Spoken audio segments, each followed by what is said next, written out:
Bismillahirrahmanirrahim. Assalamualaikum warahmatullahi wabarakatuh. Alhamdulillahirabbil alamin. Wassalatu ala asrofil anbiya'i wal mursalin wa ala alihi washabbihi ajmain. Amma ba'd.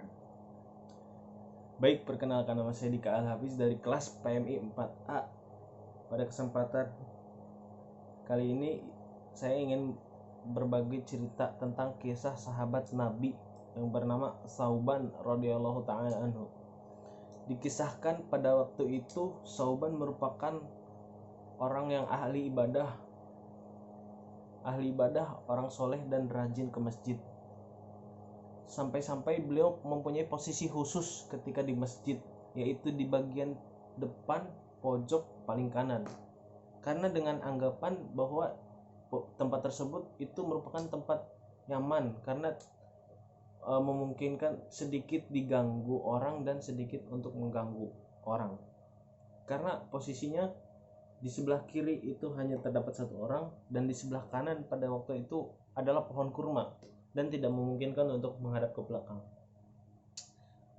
Lalu sewaktu-waktu Nabi pun tahu bahwasannya sahabat Tsauban ini mempunyai posisi favorit di tempat tersebut. Sewaktu-waktu Nabi melihat sahabat Tsauban tersebut, Nabi terheran. Mengapa? Karena tubuhnya tidak sebanding dengan pekerjaan dia yang ahli ibadah, sering itikaf di masjid. Lalu Nabi bertanya kepada sahabat Tsauban tersebut, "Wahai Tsauban, mengapa engkau begini? Mengapa tubuhmu begini?" Lalu sahabat Tsauban pun menjawab, "Wahai Rasul, aku begini bukan karena aku tidak makan. Di rumah aku ada makanan. Tidak pula karena aku tidak sanggup untuk berjihad. Jika engkau memanggilku untuk berjihad, aku siap pada posisi terdepan. Dan bukan pula aku merupakan orang yang sedang sakit karena aku terlihat sehat. Karena orang sakit kan biasanya lemas, badannya kurus krempeng.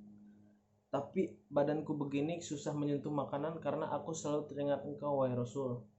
Ketika waktu siang datang, aku selalu memikirkan apakah aku bertemu kembali dengan engkau di waktu malam, wahai Rasul.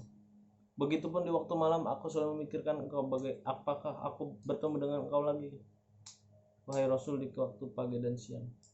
Dan terlebih-lebih ketika aku atau engkau yang duluan mati, apakah aku bisa bertemu engkau kembali, wahai Rasul, di akhirat? Karena engkau kan Rasul, derajatmu tinggi, Allah memposisikanmu di surga paling atas, sedangkan aku siapa? Aku hanya manusia biasa. Lalu Rasul menjawab, aku tidak tahu, hanya Allah lah yang tahu. Wahai Rasul, aku selalu memikirkan itu. Itulah sebabnya tubuhku kurus krempeng begini, bukan karena aku tidak memakan makanan, tetapi aku selalu teringat kepadamu, ya wahai Rasul. Lalu dengan adanya pertanyaan tersebut, Allah langsung menurunkan firman di surat An-Nisa ayat 69 yang berbunyi Bismillahirrahmanirrahim, yang artinya, dan barang siapa menaati Allah dan Rasul, maka mereka itu akan bersama-sama dengan orang yang diberikan nikmat oleh Allah, yaitu para nabi, para pencinta kebenaran, orang-orang yang mati syahid, dan orang-orang soleh. Dengan turunnya surat ini, sahabat Tsauban makin gencar lagi untuk melakukan ibadahnya. Lalu qadarullah, suatu ketika Tsauban ini meninggal dunia dan Nabi pun bergegas untuk menjenguk ke rumahnya.